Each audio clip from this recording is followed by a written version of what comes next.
नमस्कार, मैं हूं विनय पाठक की भारत न्यूज में आपका स्वागत है। हम आज बात करेंगे मुंबई की सियासत से लेकर उन तमाम घटनाओं की जो चर्चा में हैं, जिन पर हम सबकी नजर बनी हुई है।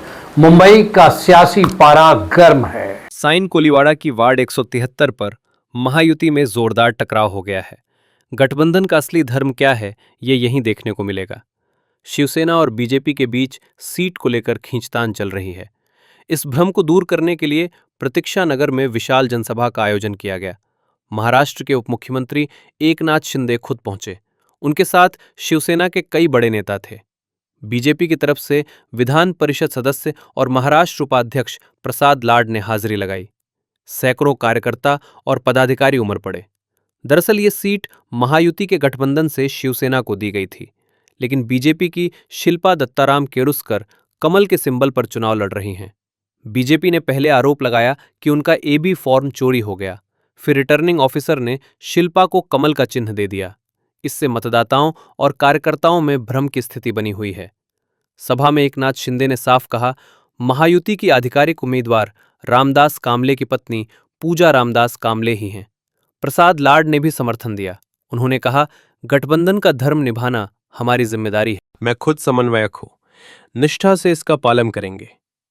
लाड ने विकास के कामों की बात की और विरोधियों पर तीखे हमले किए। उनकी बातों ने लोगों के दिलों में जगह बनाई।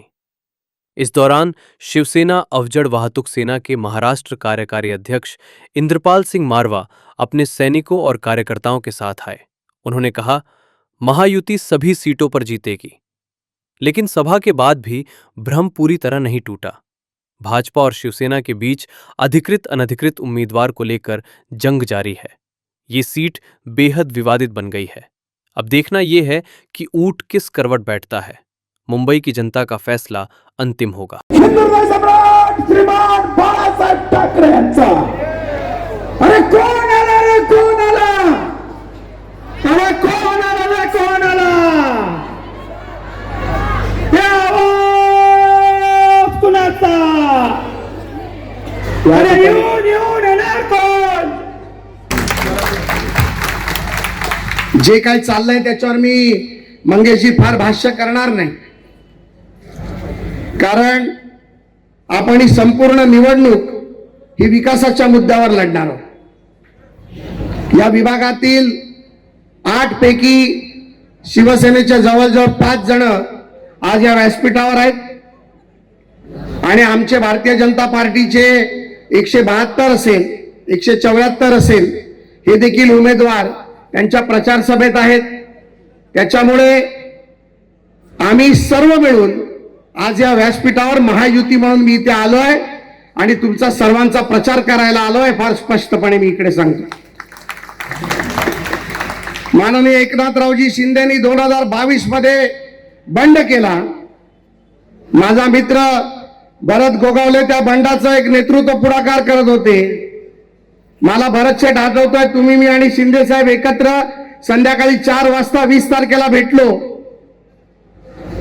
आणि त्यावेळेला माझी स्वतःची निवडणूक होती विधान परिषदेची. ह्यांनी जर मतदान मला केलं नसतं तर मी जिंकलो नसतो आणि ह्यांनी जर बंड केला नसता तर फेसबुक मुख्यमंत्री घरी बसला नसता. त्यामुळे त्या बंडाला देखील महत्व आणि माझ्या निवडून येण्याला देखील महत्व. त्यामुळे मी राज्याचा महायुतीचा समन्वयक म्हणून सातत्याने महायुती टिकली पाहिजे, महायुती भक्कम झाली पाहिजे आणि आमची महायुती ही नॅचरल महायुती. मला आजही तो दिवस आठवतोय, कैलासवासी प्रमोद महाजन आणि कैलासवासी शिवसेना प्रमुखांनी हिंदुत्वाच्या मुद्द्यावर केलेली ती महायुती आणि त्यानंतर आतापर्यंत टिकलेली ही महायुती. त्यानंतर केंद्रीय मंत्री, गृहमंत्री सन्माननीय अमित शहानी युती टिकली पाहिजे, राज्यामध्ये युतीची सत्ता राहिली पाहिजे आणि त्यासाठी 2022चा बंड आणि त्यानंतर झालेले आमचे शिंदे साहेब मुख्यमंत्री, देवेंद्रजी उपमुख्यमंत्री आणि 24च्या निवडणुकीनंतर देवेंद्रजी मुख्यमंत्री आणि एकनाथरावजी उपमुख्यमंत्री, ही याच्या मागे हे महायुतीचं गणित एवढं जोरदार आहे की हे गणित कोणी किती काड्या केला तरी तुटू शकत नाही, हे मी तुम्हाला सांगायला इथे आलोय. रामदासनी सांगितलं की आम्ही विकासाच्या मुद्द्यावर बोलणार आहे. रामदास, मी तुम्हाला सांगतो, 4 वर्षापूर्वी तुम्ही जेव्हा महायुती म्हणून निवडून आलात तेव्हा देखील तुम्हाला निवडून आणण्यामध्ये माझा फार मोठा हात होता. मंगेशला सर्व माहिती आहे. त्यावेळेला आमचा मित्र पण आता तिकडे आहे, तो मिलिंद नार्वेकर देखील तुला निवडून आणण्यासाठी इथे आला होता. आणि एका रात्रीत आम्ही चक्र फिरवली आणि रामदासजी तुम्ही निवडून गेलात. त्याचा आम्हाला आनंद आजही आहे. आणि तुम्ही पुन्हा एकदा शिंदे साहेबांच्या खरा शिवसेनेत आलात, त्याचा अजून मोठा आनंद आहे. मला दशरथजी सांगत होते की 2022 पासून दादा इथे आम्ही संघटना मोठी केली. सचिननी शाखा प्रमुख म्हणून संघटना मोठी केली. तुम्ही इथे आल्यानंतर तुमचं आम्ही सगळ्यांनी स्वागत केलं आणि तुम्हाला उमेदवारी देखील मिळाली. आणि आज पूजा वहिनी इकडनं तुमच्या उमेदवार आहेत. त्यामुळे खरी शिवसेना देखील तुमच्या बरोबर आहे. मला अनेक इकडच्या लोकांचे फोन आले. अरविंद दासजींचा फोन आला, नीतूचा फोन आला. एक संघर्ष समिती इथे काम करते. ती संघर्ष समिती देखील आपल्या सर्वांच्या मागे आहे, हे देखील मी तुम्हाला सांगतो. रामदासजी, मी 2011 ते 2015 म्हाडाचा सभापती होतो. त्या कालावधीत अनेक कामं मी केली. ही कामं करत असताना घुसखोरीचा सगळ्यात मोठा प्रश्न होता. त्या घुसखोरीच्या प्रश्नाला कसा आपल्याला निस्तरता येईल यावर देखील मी अनेक पत्रव्यवहार त्यावेळेला केले. आणि आज मला आनंद आहे की सरकार त्या निर्णयापर्यंत पोहोचते आणि घुसखोर नाही आहे. तर जो घुसखोर आहे त्यांनी स्वतःचे दागिने आयुष्यभराची कमाई देऊन ती घर विकत घेतलेलं आणि त्याला हे घुसखोर म्हणतात. त्यांना मी घुसखोर म्हणणार नाही. त्यांना घर देईपर्यंत, शिंदे साहेब त्यांना घर देईपर्यंत गप्प बसणार नाहीत, हा शब्द देखील मी तुम्हाला या इकडनं देतो. एकनाथ शिंदे म्हणजे राजा माणूस आहे. त्यांच्याबद्दल काय बोलावं, मी बोलूच शकत नाही, एवढे ते मोठे आहेत. आणि त्यांच्या बरोबर खरा देवाभाऊ आपल्या बरोबर आहे. त्यामुळे या प्रतीक्षा नगरचा विकास, या सायन कोळीवाड्याचा विकास, या मुंबईचा विकास कोणी थांबवू शकत नाही. परवाच्या दिवशी भरतभाई आदित्य ठाकरेजीने एक प्रेझेंटेशन केलं. ते प्रेझेंटेशन बघत असताना मला असं वाटलं की राहुल गांधीचा त्याच्यावरती एवढा प्रभाव आहे की तो चालत पण राहुल गांधी सारखा होता, बोलत पण राहुल गांधी सारखा होता आणि त्याची बुद्धीही राहुल गांधी सारखीच. त्यामुळे काय बोलतोय, जाहीरनाम्यामध्ये काय बोलतोय, त्याचा त्याला कशाला मेळ नाहीये. आम्ही म्हणतो कोस्टल रोड बांधला. आता शिवसेना प्रमुखांचा तू नातू आहे म्हणून मी तुला माझ्या भाषेत उत्तर देत नाही, नाही तर कोकणी भाषेत बोलायला गेलं तर काय मस्तपैकी भरत शेठ बोलता येईल. अरे कोस्टल रोड बांधणारा देवाभाऊ होता. कोस्टल रोड बांधणारे एकनाथरावजी शिंदे होते. कोस्टल रोड बांधायला परवानग्या किती घ्यायला लागला या तरी तुझ्या तोंडावर पाठ आहेत की नाही हे मला माहित नाही. तुला काय तुझ्या बाबाला देखील माहित नसेल. त्यामुळे मणिबालन जी आप ऊपर आइए. त्यामुळे खऱ्या अर्थाने मुंबईचा विकास जर कोणी केला असेल तर या आमच्या 2 देवाभाऊ आणि एकनाथरावजी शिंदेनी केला. मग तो कोस्टल रोडच्या माध्यमातून असेल, अटल सेतूच्या माध्यमातून असेल, मोनो रेलच्या माध्यमातून असेल, मेट्रो रेलच्या माध्यमातून असेल, अनेक प्रकल्पाच्या माध्यमातून असेल, हॉस्पिटल बांधायचं असेल, एज्युकेशन हब बांधायचं असेल, पोलिसांची घरं बांधायची असतील, बीटीटी चाइल्ड डेव्हलपमेंट असेल, अनेक उदाहरणं देता येतील. ज्या आमच्या मराठी माणसाला कधी स्वप्नात विचार केला नव्हता की 180 फुटातून मी 550 फुटात जाईल, त्या बीटीटी चाळीतल्या आमच्या मराठी बांधवांना घर देण्याचं काम कोणी केलं तर ते आमच्या देवाभाऊच्या आणि एकनाथ भाऊंच्या सरकारने केलं. त्यामुळे मराठी माणसाचा फक्त पुळका आणायचा, मराठी माणूस म्हणजे आम्ही आणि आम्ही म्हणजे मराठी माणूस हे गणित निवडणुकीपर्यंत दाखवायचं. माझी उद्धव ठाकरेंना खुला आव्हान आहे. मराठी माणसासाठी तुम्ही काय केलं हे एकदा तुम्ही व्यासपीठावरती येऊन आमच्यासारख्या कार्यकर्त्याशी बोला. त्यासाठी शिंदे साहेब किंवा देवाभाऊंची गरजच नाही. त्यामुळे तुमचा खरा चेहरा जनतेला कळलाय. भरत शेठ, मी बीएसटीची एक निवडणूक लढवली. निवडणूक छोटी होती. जरा साहेबांचं लोकेशन कळलं की कळवा आम्हाला. निवडणूक छोटी होती. या लोकांनी एक बॅनर लावला. बॅनर काय लावला? ब्रँड मैदानात.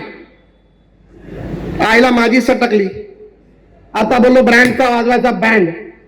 मी 7 दिवस आधी मैदानात उतरलो, बीएसटीची निवडणूक लढलो, 2121 जागा त्यांच्याकडे होत्या, निकाल लागल्यानंतर 0. 25 वर्षाची सत्ता उलटून टाकली. आता ही 227 मध्ये 200 जागा Bharatiya Janata Party, Shivsena, Republican Party of India ही युती जिंकणार आहे. हे तुम्हाला मी काळ्या दगडावरची रेस सांगतोय. त्यामुळे हे ब्रँड बिंड काय नाही. निवडणुका आले की मराठी माणूस, निवडणुका आला की मुंबई गुजरातला जाणार, निवडणुका आली की आम्ही काहीतरी मराठी माणसासाठी करतोय. अरे तुम्ही लोकांनी काय काय नाही केलं याचा पाडाच भरतशेठ तुला माहिती आहे की मी सभागृहात कितींदा मांडलाय. कोविड भ्रष्टाचाराचा मुळी गुन्हाच दाखल मी करायला लावलाय. कोविड भ्रष्टाचारामध्ये वहिनी आपल्याला ऐकून शॉक बसेल, या लोकांनी ट्रक मध्ये तर माती टाकण्यामध्ये तर घोटाळा केलाच, चिखल काढण्यामध्ये घोटाळा केला. अहो एवढा चिखल खाल्ला, एवढा चिखल खाल्ला की यांचं पोट भरलं नाही. मग शेवटी मिठी नदींमधून उंदीर बाहेर येतात, त्याचं टेंडर काढलं आणि एक उंदीर मारायला 500 रुपये, 1 लाख उंदीर मारले म्हणून दाखवले. आम्ही म्हटलं उंदीर टाकले कुठे, तर आम्हाला जाऊन दाखवलं त्या आरे कॉलनीच्या जंगलात टाकले. म्हटलं अरे बाबा खणून दाखवा. त्या तिथे गेलो तर तिथे जवळजवळ 20-20 फुटाची झाडं.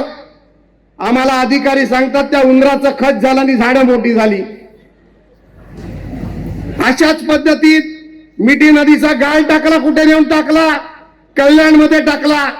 आम्ही म्हटलं बाबा जीपीएस ट्रॅकिंग दाखवा.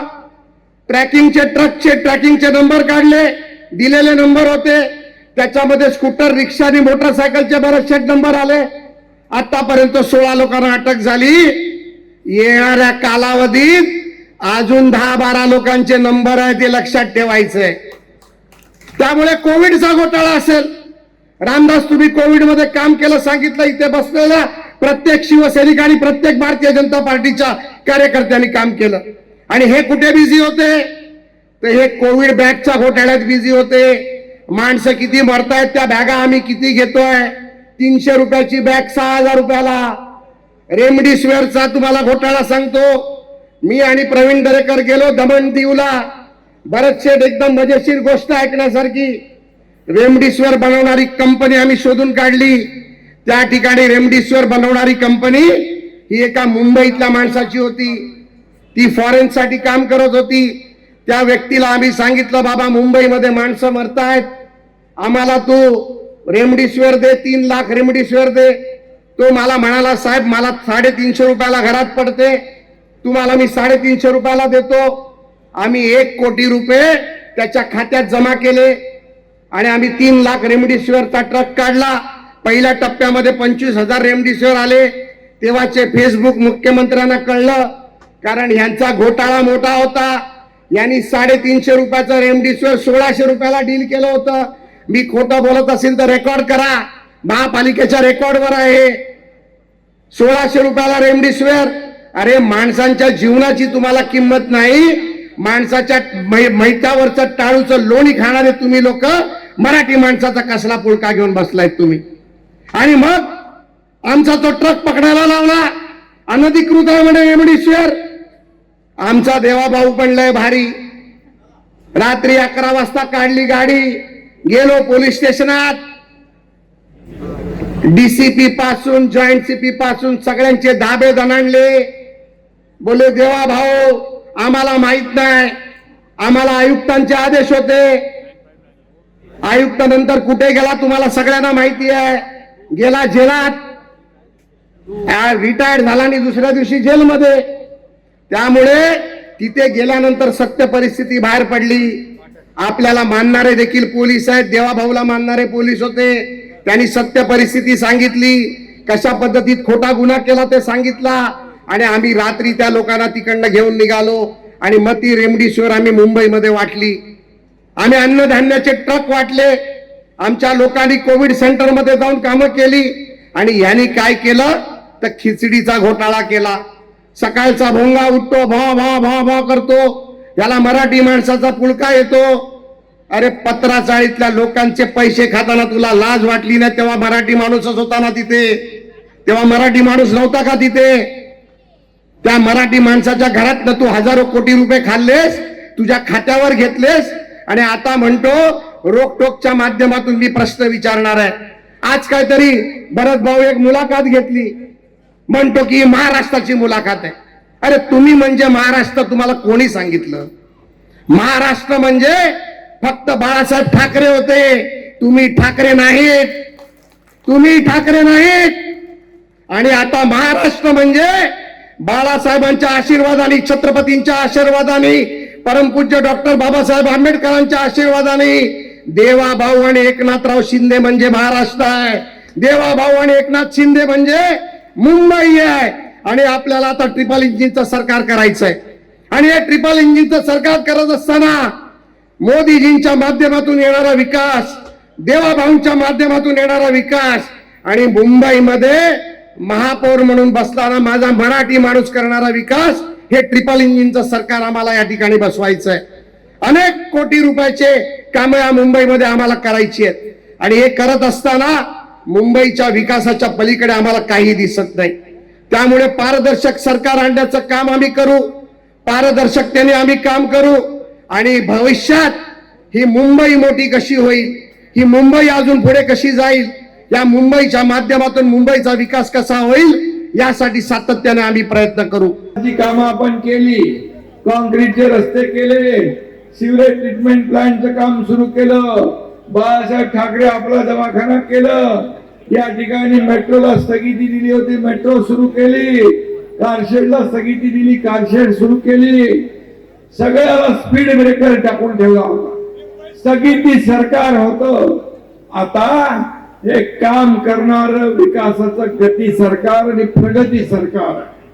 आणि म्हणून मी आपल्याला विनंती करायला आलोय, खऱ्या अर्थाने आज या 5 बहिणी इथं उपस्थित आहे, लाडक्या बहिणी. आणि मी मुख्यमंत्री असताना माझी लाडकी बहीण योजना सुरू केली. काही लोक त्याच्यावर बरंच काय काय अफवा पसरवत असतात, पण मी आपल्याला सांगतो, लाडकी बहीण योजना कधीही बंद होणार नाही. लाडक्या बहिणींची संख्या भरपूर आहे. ज्या उमेदवारांच्या पाठीशी महिला, त्यांचा मतपेटीत नंबर पहिला. आपल्याला विकासाचा अजेंडा घेऊन पुढे जायचं. या मुंबईमध्ये जे घोटाळे केले, खिचडीमध्ये घोटाळा, मिठी नदीत घोटाळा, कोविड मध्ये घोटाळा, डांबरात रस्त्यात घोटाळा. आता ज्यांनी घोटाळे करून या मुंबईचं वाटोळं केले, त्यांना तुम्ही मतदान करणार का विकास करणाऱ्या धनुष्यबाणाला करणार? जिथं धनुष्यबाण आहे तिथं धनुष्यबाण, आणि ज्या भागात कमळ आहे तिथं कमळ. आणि म्हणून महायुतीचं सरकार आपल्याला आणायचं आहे ना. दिल्लीत महायुती, राज्यात महायुती, मुंबईत काय पाहिजे? महायुती. आणि म्हणून मी आपल्याला एवढंच सांगतो, तुमचे जे विषय आहे तिथं प्रतीक्षानगर संक्रमण शिबिरातील इमारतीमध्ये राहणाऱ्यांना क्लस्टर डेव्हलपमेंट पाहिजे, चांगली हक्काची घरं पाहिजे. कोण देणार?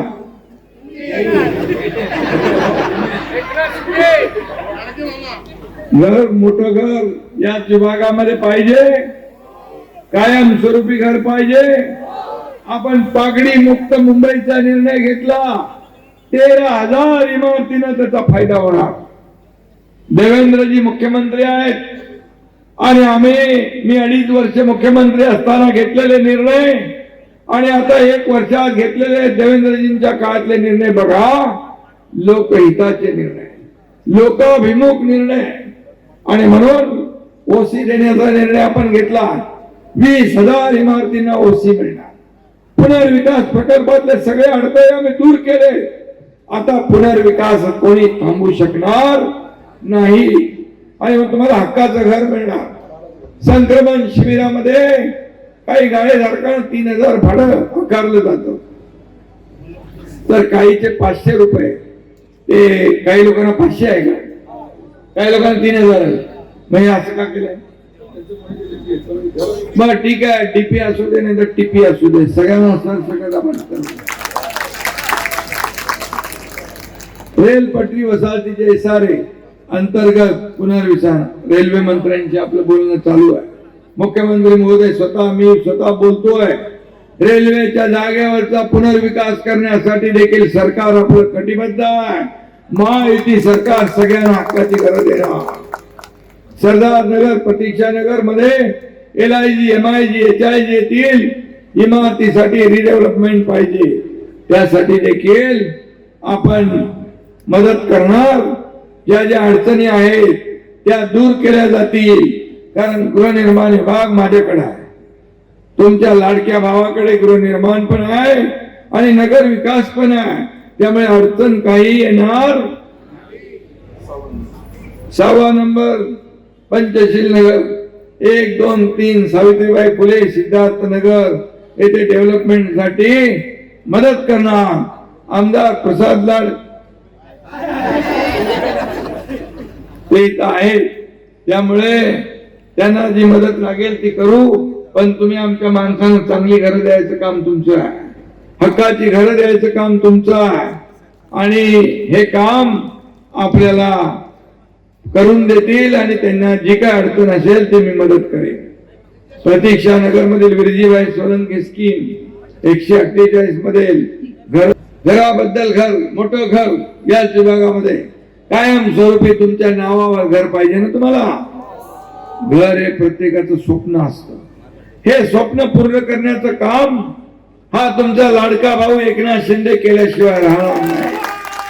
कारण हिंदू हृदय सम्राट बाळासाहेबांचं स्वप्न होतं 40 लाख लोकांना मुंबईतल्या मोफत घरं देण्याचं. एक तरी घर दिलं का हो कधी? 12,000 घरं महायुतीने गिरणी कामगारांना दिली. आता 1,10,000 गिरणी कामगारांना आपण घरं देतोय मुंबई MMR मध्ये, आणि म्हणून बाळासाहेबांचं स्वप्न पूर्ण करण्याचं काम या ठिकाणी आपण करू. एवढे लोक जर उतरले तर समोरच्या विरोधी पक्षाचं डिपॉझिट जप्त झाल्याशिवाय राहणार नाही, अशा प्रकारचा विश्वास मला आहे. आदरणीय सहृदय सत्कार आहे. हाल खबरों का सफरनामा करते हैं समाप्त। विनय पाठक को दीजिए इजाजत, हम फिर मिलते हैं।